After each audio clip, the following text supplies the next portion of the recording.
Good morning and welcome back to Montana. Today's to-do list is to go pick some green beans and bring the canner up from the basement and start canning some green beans.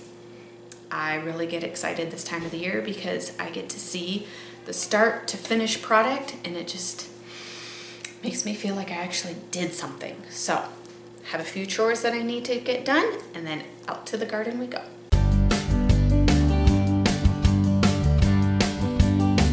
For those of you who don't know me, my name is Cece. My husband Kirk and I homestead in the big beautiful state of Montana. And I planted a garden this year and the green beans are one of the first things that are actually producing enough that I can go ahead harvest and can up. I do have peas that we've been picking and just eating fresh. I struggle to plant enough peas to like freeze a bunch of it or can them, so we just do peas. Just eat them fresh. But the green beans is something that I've come to rely on year after year after year to be able to harvest and can up. So I'm excited about that. I'll show you guys what the green beans are looking like. But I just remembered and can see that I have a cheese that I made yesterday that is still in the press that needs to come out. It's only about 12 hours late coming out of the press. And need to wrangle up my children, get some chores done. Need to skim some milk and turn it into chocolate milk and take the cream off and turn that into butter. So I better get going if I want to get the green beans done today. Came out to pick green beans and our critters are right there. All right, now let's go pick some green beans. This is my bean patch. This first row, you can kind of see, got a little sparse down there. Up here they're much thicker and bushier. And this is my third picking of green beans, so these green beans will probably produce quite a bit till the season's done. Very gentle picking right now because they still have flowers on them. And if you knock off a flower, you knock off a potential green bean.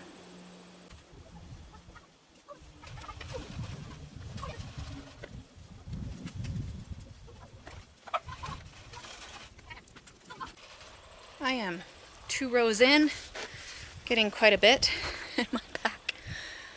Oh, I now understand why when people get to a certain age they don't like doing in-ground gardening, because it can be hard on your back. I'm also to the age where I may start taking more of an all-natural anti-inflammatory every spring. Just take it all summer long so my back can handle it, because I feel like I'm getting old. We're gonna have a nice bean picking today. I'm gonna give myself just a little bit of a break and then I'll be back to do 2 more rows. I have 6 rows planted total. Okay. Got it all done. Didn't get a whole lot more. Those first 2 rows definitely have the most in them. The third row I noticed I must have missed multiple ones. And when it gets that way, I just let them stay because I harvest my own seeds.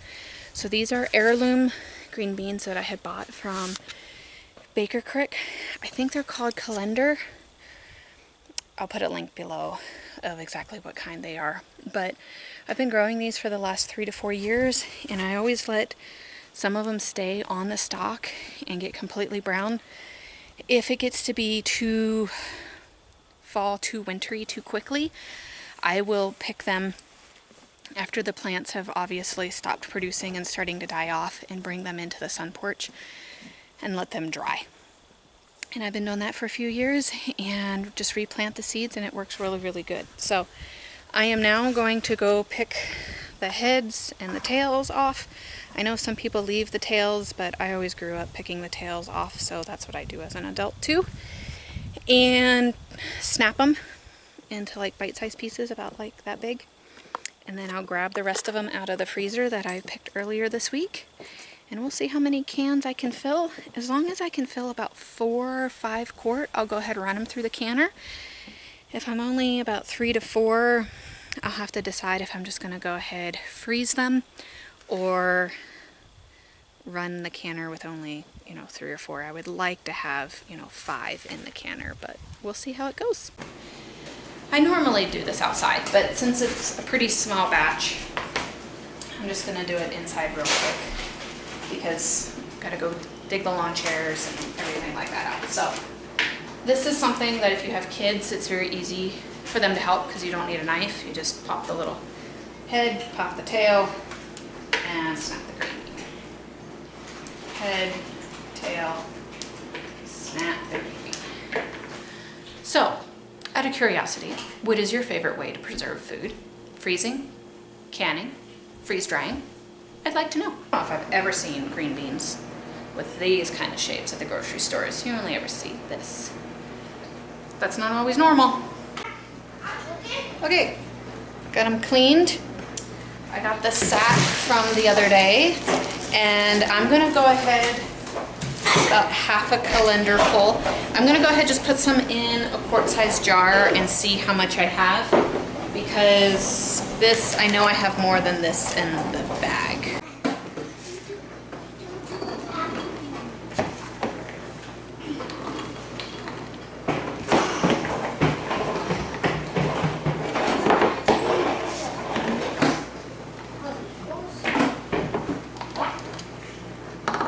Okay, 1 quart took most of my colander, so I'm gonna figure I'm gonna have about 3 quarts. I think I'm gonna go ahead and can up 3 quarts because I do not want them to lose their nutritional value. The longer they stay in the refrigerator, the more they lose their nutritional value. That's why I stuck some in the freezer. I guess we'll give it a try.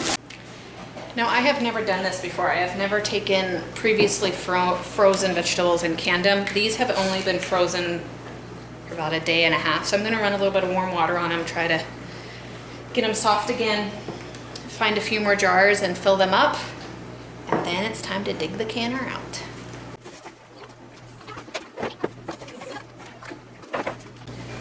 Okay, I ended up getting 4 quarts, which is perfect. That's about a half a canner load. I feel just fine canning that amount. So I am going to get some water on to boil because then I'm going to fill some water up. So I'm going to get that going, and then I'm going to dig out the tank of a canner that I have. Okay, this is an all-American canner. My husband gifted it to me a few years back for Christmas. I believe this is the 921 version. Or size.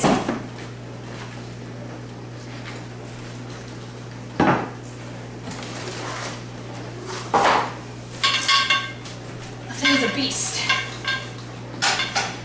Okay, as my hot water is coming up to boil, I am going to double check my instructions for green beans.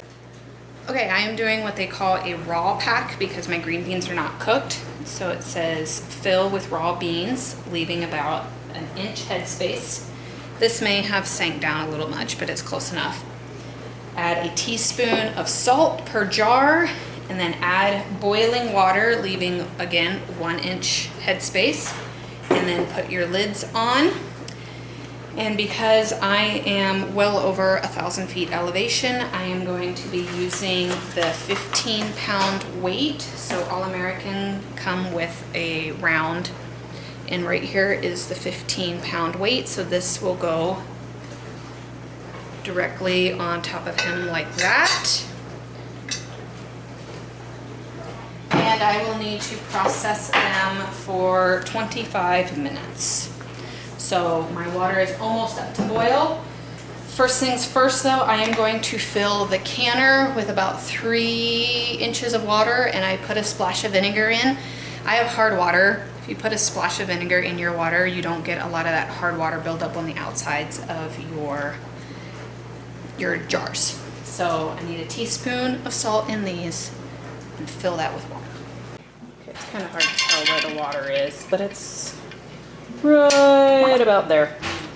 And for this large of a guy, that's about 3 quarts. And then I put, I don't know, I just put some vinegar in it.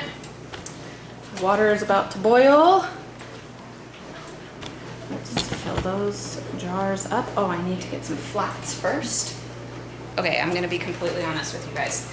There is rubble canning, and then there is canning done the recommended way, and I do a little bit of both, okay? I sometimes will reuse flats. As long as the edges and the rubber inside of them do not look like it's been chipped at all, I will save them. And I realized today, I don't think I have ordered any new flats for this canning season, so I am definitely going to need to order some. But if you're going to reuse them, you have to be very careful and look all the way around to make sure the rubber has not been damaged at all. And know that you do risk the chance of something not sealing when you do that. So that's just how I do it. If you want to have a better guaranteed, don't reuse your flats. All right, got the salt in here. Let's add some hot water.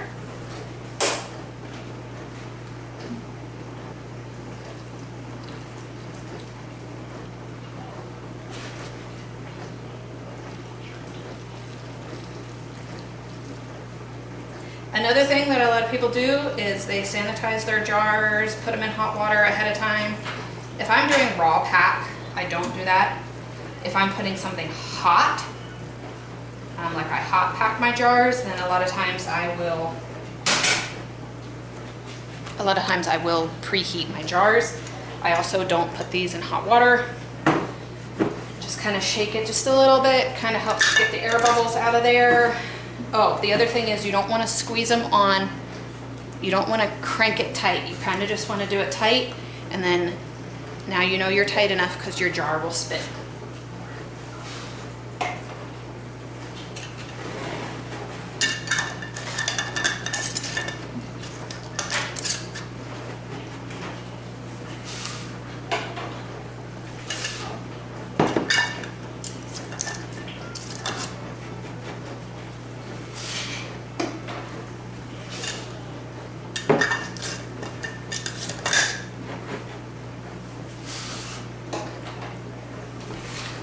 Right, there we go. Then we are going to crank down the lid using these pieces and turn it on high. This is one thing that I still am trying to get used to.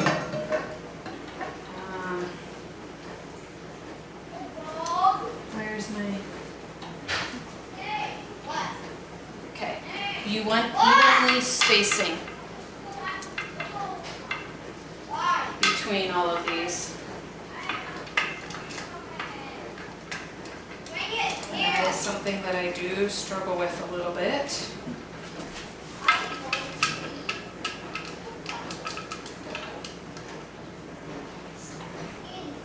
Oh, yep. That's why my arrow is messed up.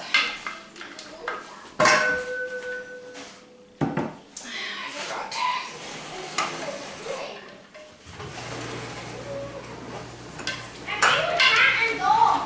There's a little indent right here.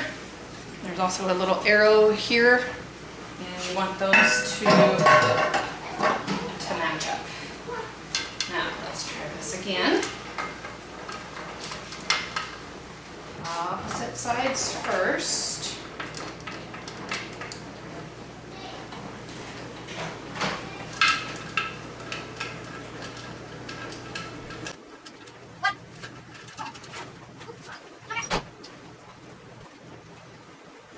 Okay, I feel pretty good about that. Now, I know this can look very intimidating, and trust me, the first times I've done it, I was pretty intimidated. First canning round of every year I get a little intimidated too. So I'm gonna go ahead and turn it on high. And we want steam coming out of this little guy for 10 minutes before we put the weight on. And I always watch my gauge as well. We are starting with just a little bit of steam. It's kind of hard to see.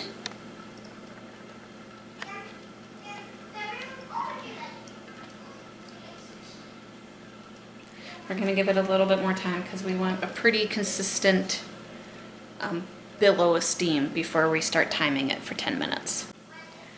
Okay, you can see it's at a pretty consistent steam, so I am going to start my 10-minute countdown now.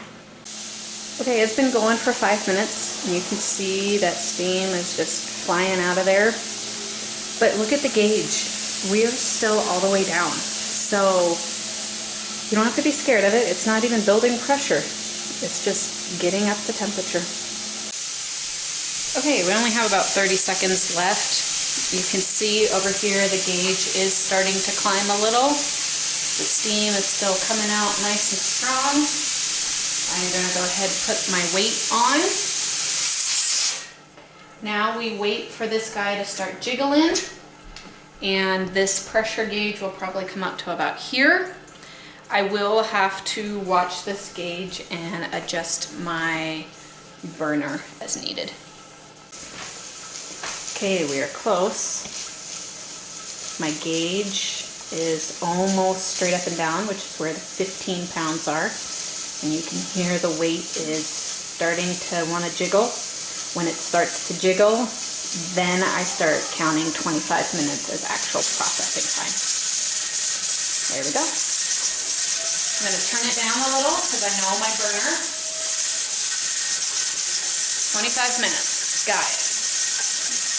Now the fun part is to watch that gauge and watch the weight. You want the weight to be jiggling, not staying up the whole time and not staying down the whole time. You want it to be jiggling.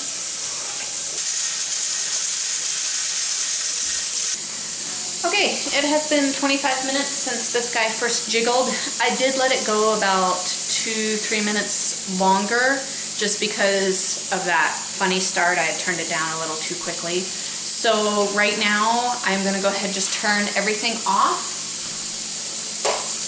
And I will not touch anything until that gauge is all the way down, and then I will slowly take things out of there. But for now, this will need probably 20 minutes just to cool down enough where it's safe to open.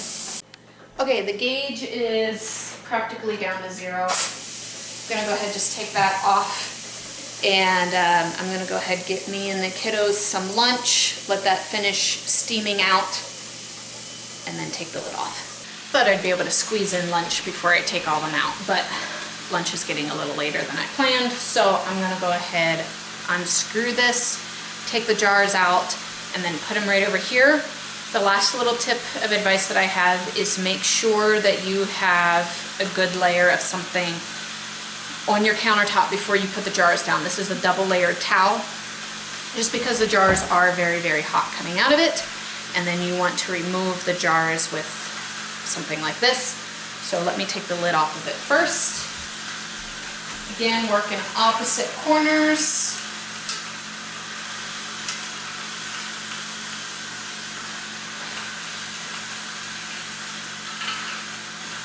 Would help if I righty-tighty up the loosey.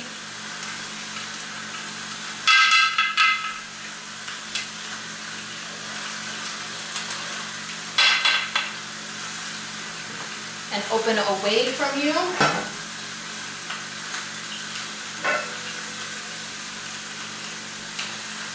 I don't know where to put this hot guy.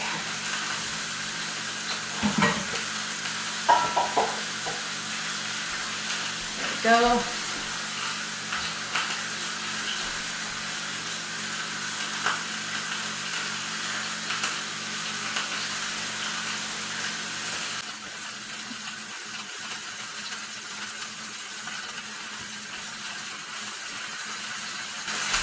We'll let them sit here and cool down. You may or may not hear them pop. Probably will hear them pop, but let them sit here for a good 24 hours before you move them to wherever you want them to go, because you don't want to disturb them as they're sealing. You can still see they're bubbling in there. They're still very, very hot. It looks like I lost quite a bit of water in that one. Not entirely sure how that happened, but I think it's still going to be fine. It does smell slightly of vinegar when we pull it out because I did put some vinegar in there, and sometimes You can smell whatever you can, because sometimes the water does boil out over, so my canner smells a little bit like green beans right now. But we're just gonna let those cool, and I'll be back. Okay, as I mentioned earlier, I wanted to know what your favorite way of preserving food is. Obviously, I can, and I love to can. We freeze a lot. Meat is something that is pretty much in the freezer, frozen at all times. And then the other option is that we buy Thrive Life freeze-dried food. And I want to talk a little bit about the benefits. Canning, almost anybody can do it, and it doesn't take really expensive equipment, and you can can the food that you grow yourself. You have a shelf life of about 18 to 24 months, and you have water already part of the canning process. Freezing is very, very simple, a very low learning curve. Almost anybody can freeze. And then the other option that is obviously becoming very popular is freeze-dried. Freeze-dried, you have a shelf life of 20 to 25 years, and you can eat a lot of it just plain. However, if you want to cook with it, you are going to need water. I encourage people to preserve their food in multiple different ways. Whenever I go to cook, I like using some freeze-dried stuff. I like using some canned stuff. I like using some frozen stuff. However, I do try to keep in mind that if the electric ever goes down for multiple days, we're gonna have to do something with our freezers. Either hook up a generator, or I'm gonna have to can a whole bunch of meat, which is possible to do. Canning, like I said, the shelf life is only 18 to 24 months, so you're pretty much looking at every year you're wanting to replenish your supply. Freeze-dried food, it stays for a really, really long time, but you need to have water for it. So, comment below if you could preserve food. Number one, what's your favorite way? And number two, what's the way that you wish you could preserve your food? Or maybe you're like me and you enjoy doing all three. I am a consultant for this Thrive Life company. They are the biggest and the best freeze-dried company in the world. And I'm not just saying that because I'm a consultant. Statistically, they are the largest company. They are expanding worldwide, and they are the best. They have like a 41-step process that if their food does not meet that criteria, they do not accept it, and they let it go down the road to who knows where. So I use a lot of freeze-dried food for the foods that I struggle to grow in my garden. Fruits is one of them. This is raspberries. I can't grow raspberries. I want to try, but there's no way I could ever grow enough to provide even a year's worth of raspberries. Same thing with strawberries. A lot of the fruit I like to buy freeze-dried because then you can just snack on them plain and they make a good healthy snack.